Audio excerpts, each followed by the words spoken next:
Here we have the Umbrele Pinot Noir, and this is from the Ville Timișoara region of Romania. That's This is Umbrele, a Cremel Recas wine. Massive fans of Umbrele and Cremel Recas here at Smash Grapes.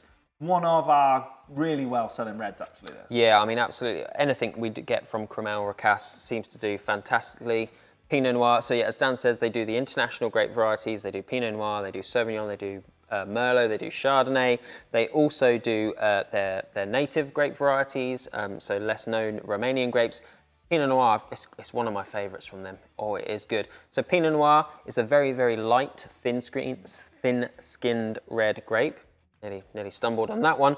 It's probably the lightest of all the red grapes. So if you're not a massive red wine fan, if you find red wines maybe too tannic, too sort of astringent, too overpowering, Pinot Noir is a really nice place to start. It's the most easy going of the red grapes. And when Sam's going on about tannic or astringent, I feel like, what does that mean?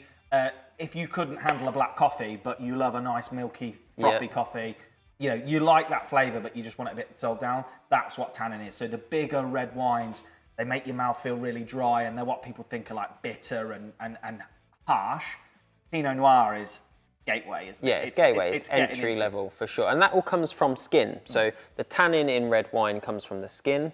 Thicker the skin on the red wine, the better suited it is for hot environments, but it will get more of those bitter tannins.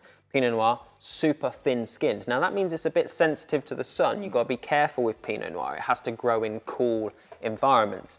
So in Romania, in Ville Timișoara, we're in the top left corner of Romania, far away from the coast. So it's very, very landlocked. The weather is quite similar to sort of central France. You know, it's the same sort of plain in terms of the equator as central France. Completely landlocked though, so there's no winds or storms blowing in from the Atlantic like France has. We're talking Burgundy style weather. Now Burgundy as a region in France is famous for making great quality Pinot Noir. These guys have all of the same weather conditions, but probably on a more consistent level.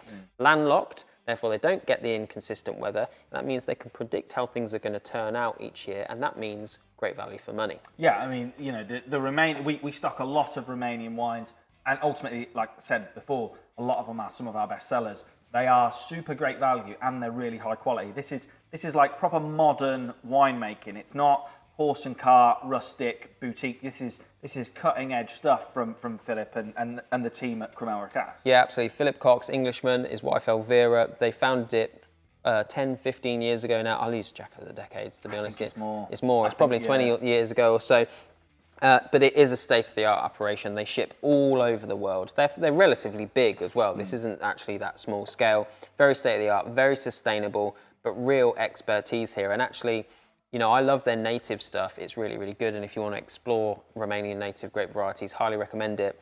They just do the international varieties with absolute flair. Occasionally with their Pinot Noir, they'll drop in a little bit of some of the natives. We're talking like it will be 90% Pinot Noir, and then they'll drop in 10% of something local just to give it a bit of oomph and a bit of guts. Occasionally they'll drop in a whiff of oak aging as well, but not too much. They just understand how to make really, really drinkable red wine. Yeah, I mean, this is top rate. I drink the full spectrum of reds. I do enjoy the big face rippers, but I do really, really enjoy some of the light, easy drinkers, mainly because I can sink a couple of bottles. I drink this wine very, very often. And the other day, I was cooking some tea and decided to push the boat out. MasterChef starting again, isn't it? So, you know, getting a bit ahead of myself. All right. Whipped up a mushroom sauce. It was bloody great with it. You lost me when you said cook some tea. Tea? You not say tea? No. Cook tea? Tea? Yeah, dinner. Well, no, dinner's lunch up here. Oh, for God's sake. We're north of the Watford Gap up here. That's your dinner is your lunch. Yeah. Cook the evening meal. Let's lose any ambiguity. Evening meal. Whipped up a little mushroom sauce on the side because add a few mushrooms in the fridge. About to turn.